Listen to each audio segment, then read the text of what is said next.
What's shaking in the world of news? We're kicking things off with a deep dive into the unforgettable moments shared between American presidents and the British royal family. From horse rides with Queen Elizabeth II to unexpected kisses, these encounters have made history. We'll explore Woodrow Wilson's groundbreaking visit, King George VI's trip to the US, and even John F. Kennedy's glamorous state banquet. Get ready for a journey through over a century of royal and presidential connections, right here on ShinyNow. Next up, we're turning our attention to a solemn yet significant event, the funeral of Katharine, the Duchess of Kent. See who from the royal family, including King Charles and Prince William, gathered to honor her memory. We'll also touch on Queen Camilla's unfortunate absence due to illness and hear about the unique Catholic service that marked a historic moment. It's a story of respect, remembrance, and royal tradition. But the royal news doesn't stop there. We're going back in time to uncover a surprising revelation about the Duchess of Kent's decision to leave royal life. What did the late Queen Elizabeth II actually say to her when she announced her plans to become a music teacher? You won't believe the support she received. We're diving deep into her passion for music and her dedication to teaching, proving that royal life is full of unexpected paths. And finally, we've got a fascinating look back at the most memorable and sometimes awkward moments between U.S. presidents and the royal family. We're talking about everything from Ronald Reagan's horseback rides to Jimmy Carter's surprise kiss. These interactions highlight the evolving dynamics and unforgettable memories shared between two powerful nations. Stick around, because you won't want to miss these stories. Make sure you're subscribed and have that notification bell on so you never miss an update from ShinyNow. Royal Encounters, a century of presidential charm and mishaps. From state dinners to horseback rides, the bond between American presidents and the British royal family has been a source of fascination for over a century. This week, as Donald Trump prepares to meet King Charles, we're taking a trip down memory lane to revisit some of the most unforgettable moments shared between the White House and Buckingham Palace. These aren't just diplomatic meetings, they're snapshots of history, filled with charm, protocol, and the occasional unexpected moment. Our journey begins with Woodrow Wilson, the first U.S. president to visit the royal family while in office, arriving in London in December 1918 amid the aftermath of World War I. Thousands lined the streets to catch a glimpse of him alongside King George V and Queen Mary. Fast forward to June 1939, and King George VI made history as the first reigning British monarch to travel to the U.S., meeting Franklin D. Roosevelt. Their visit included a formal state dinner at the White House and a more relaxed hot dog picnic in Hyde Park, showcasing a blend of ceremony and informality. As Queen Elizabeth II ascended the throne, her meetings with U.S. presidents became a hallmark of her reign. She first met Harry Truman as a princess in 1951. Later, Dwight D. Eisenhower shared a moment with her at Balmoral, with young Prince Charles and Princess Anne pictured alongside him. John F. Kennedy's visit in June 1961 was particularly memorable, culminating in a state banquet at Buckingham Palace, an event later dramatized in The Crown. Tragically, Kennedy's life was cut short just 2 years later. Gerald Ford's encounter with the Queen in July 1976, during a U.S. visit, saw them dancing at a White House state dinner, though the band's choice of "The Lady Is a Tramp" added a touch of awkwardness. Jimmy Carter's 1977 meeting was marked by a more personal, if protocol-breaking, gesture, a kiss on the lips for the Queen Mother. Perhaps one of the most iconic pairings was Ronald Reagan and Queen Elizabeth II, famously photographed riding horses together at Windsor in 1982. Their bond led to an honorary knighthood for Reagan. Subsequent visits brought their own unique moments. George H.W. Bush's 1989 visit was followed by an incident where the Queen was partially obscured by microphones during a speech at the White House. George W. Bush's 2003 state visit was overshadowed by large protests against the Iraq War, yet the special relationship endured. Barack Obama's visits, particularly the 2011 state visit, were marked by warmth, including Michelle Obama's memorable hug for the Queen. Donald Trump's 2019 visit, hosted by the late Queen, also saw significant protests, including the infamous baby blimp. Joe Biden's 2021 meeting with the Queen at Windsor was notable as her first meeting with a head of state alone after Prince Philip's passing and occurred during the pandemic's HMS bubble. These encounters, from formal state banquets to candid moments, offer a rich tapestry of diplomatic history and personal connection. They highlight the enduring, albeit sometimes complex, relationship between the United States and the United Kingdom. And that's just the beginning of our royal rewind. But what happened when the king attended a funeral while the queen sent her regrets? Stay tuned. Royal absence in Catholic ceremony marked Duchess of Kent's funeral. A significant moment in royal history unfolded as King Charles, Prince William, and Katharine, the Princess of Wales, gathered at Westminster Cathedral for the funeral of Katharine, the Duchess of Kent. This service marked the first Catholic funeral for a modern royal family member, underscoring the evolving landscape of tradition and faith within the monarchy. The funeral was a deeply personal affair for the royal family, with the Duke of Kent, the Duchess's husband, leading the mourners. Their children and grandchildren also participated, with readings from the younger generation. A special message from Pope Leo was read during the service, praising the Duchess for her dedication to her duties, her charitable work, and her care for vulnerable individuals. The Pope extended his heartfelt condolences and prayers to the bereaved family. Adding a note of personal regret, Queen Camilla was unable to attend due to acute sinusitis. A statement from Buckingham Palace explained her absence, emphasizing that her thoughts and prayers were with the Duke of Kent and the family. Despite her illness, the palace confirmed her intention to proceed with the upcoming state visit of President Trump. This instance highlights the delicate balance between royal duties and personal well-being.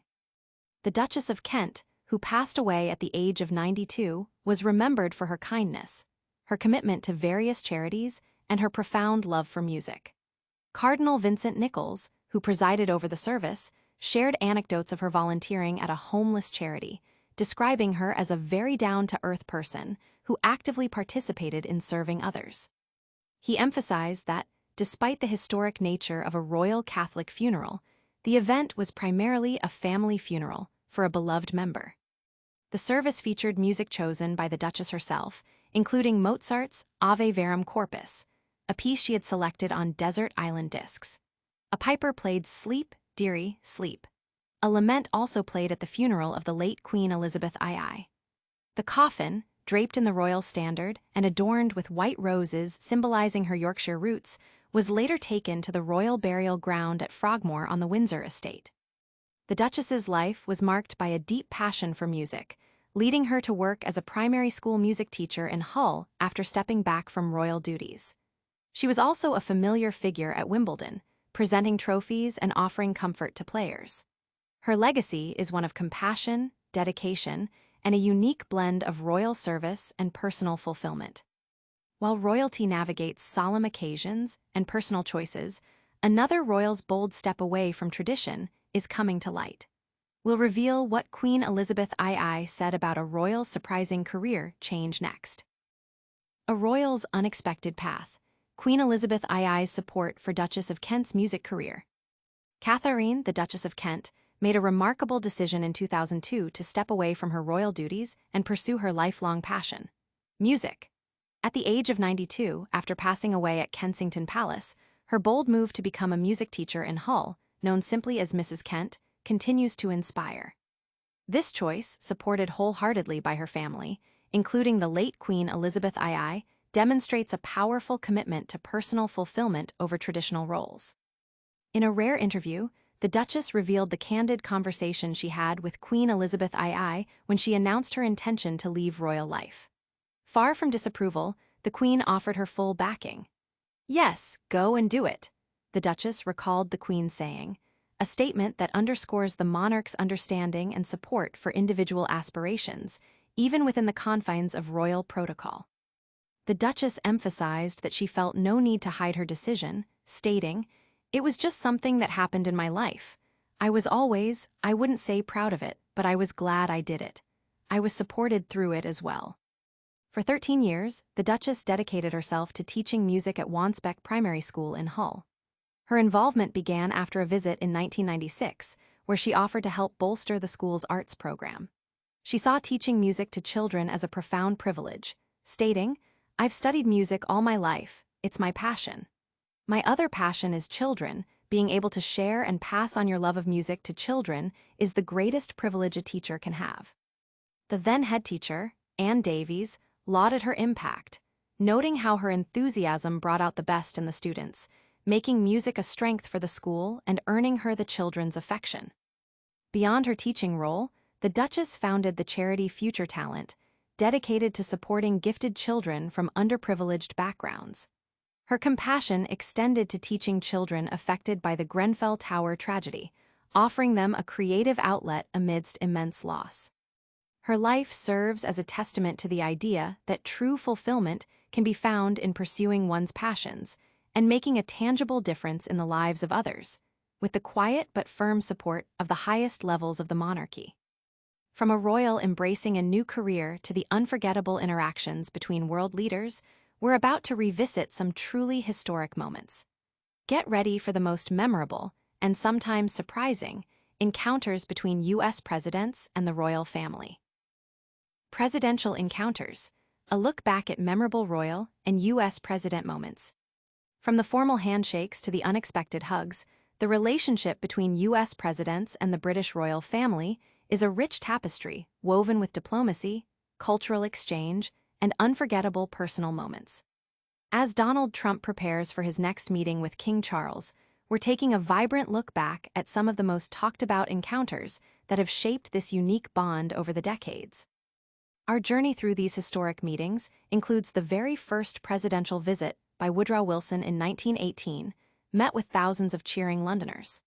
We'll revisit King George VI's groundbreaking trip to the U.S. in 1939, complete with a formal White House dinner and a casual hot dog picnic in Hyde Park. Then there was John F. Kennedy's glamorous 1961 state banquet at Buckingham Palace, a visit etched in public memory. We also recall the lighter, and sometimes more awkward moments. Gerald Ford and Queen Elizabeth II dancing at a White House state dinner in 1976, with the band playing "The Lady is a Tramp," or Jimmy Carter's surprising, protocol-breaking kiss for the Queen Mother in 1977. On a more iconic note, Ronald Reagan's 1982 horseback ride with Queen Elizabeth II at Windsor remains a cherished image of their camaraderie. The visits continued with George H.W. Bush, whose meeting with the Queen in 1989 had a humorous microphone mishap during a White House speech. George W. Bush's 2003 visit faced significant protests over the Iraq War, yet the special relationship persisted.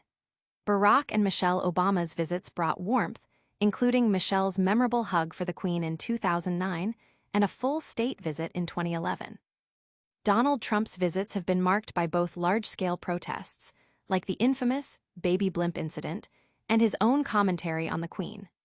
Joe Biden's 2021 meeting with the Queen at Windsor was particularly poignant, being her first one-on-one meeting with a head of state after Prince Philip's passing and occurring during the pandemic's strict health protocols. These encounters, spanning over a century, offer a compelling glimpse into the evolving dynamics between two global powers, showcasing moments of deep respect, cultural exchange, and the occasional, unforgettable human interaction. They remind us that history is often made not just in grand halls, but in the personal connections forged between leaders. And that's a wrap on our top stories, but before you go, catch a lightning-fast recap of everything we've covered today. Don't forget to like, subscribe, and hit that notification bell. And that's a wrap on today's top stories. We've journeyed through unforgettable royal and presidential moments, from historic visits to surprising personal interactions. We also mourned the Duchess of Kent, witnessing a unique Catholic funeral attended by King Charles and other senior royals, and learned about Queen Elizabeth II's supportive stance on a royal's career change. If you loved this deep dive, give this video a thumbs up, subscribe to ShinyNow for more exclusive content, and ring that notification bell so you never miss an update. Let us know your favorite royal moment in the comments below, and follow us on all our social media channels for behind-the-scenes content.